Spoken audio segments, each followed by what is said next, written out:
remember when you recall your 60th year, the horrid sound of helicopter gunships and the rumbling of tanks as they draw near. As the world went about its business and I burned another tank of gasoline, the Dow Jones lost a couple of points on that day when you were crying in the city of Jenin. Did they even give your parents warning before you blew the windows out? Well, we're here to launch Palestine Aid. It's going to be a new support group and a political lobby group that's going to be working on behalf of the people in Gaza. Yeah, this is the new group, Palestine Aid, that Joe has organised there. It's a brilliant idea. It seems to address a lot of the issues that the Palestinian people are facing that wouldn't be that well known about. I mean, the mental side of things, the consequences of this conflict and the siege, and also the continuous occupation that's going to have on their society. So these issues need to be addressed, and this is a great way of going about doing that. Last year on the 31st of May, there was a humanitarian aid convoy on its way to Gaza, and it was intercepted by the Israeli Navy, and 9 activists were killed, and it had a profound effect on me. And I said, what can I do? What can I do here? This group is set up to provide aid for the Palestinian people who are suffering as a result of Israeli occupation and brutality. It's just not about aid, it's about raising political awareness as well. Empires across history, they know if they don't dominate militarily this area of the southern Mediterranean, they cannot sustain their empire. And this is the lesson the British learned as well in the early 19th century, 20th century as well.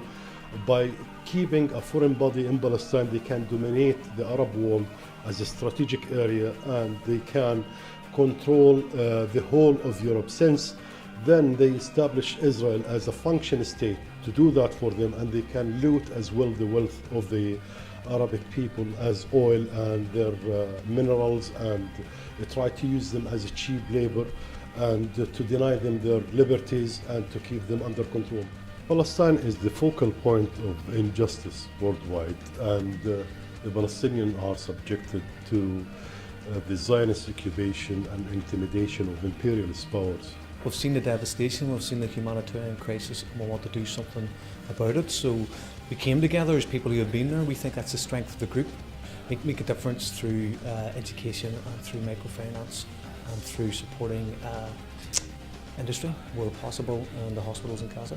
And we established James Connolly Surgical Unit in Gaza, which was sponsored by Irish trade unions and Irish people, 50% of the cost of it, and some Palestinians as well fit the other 50%.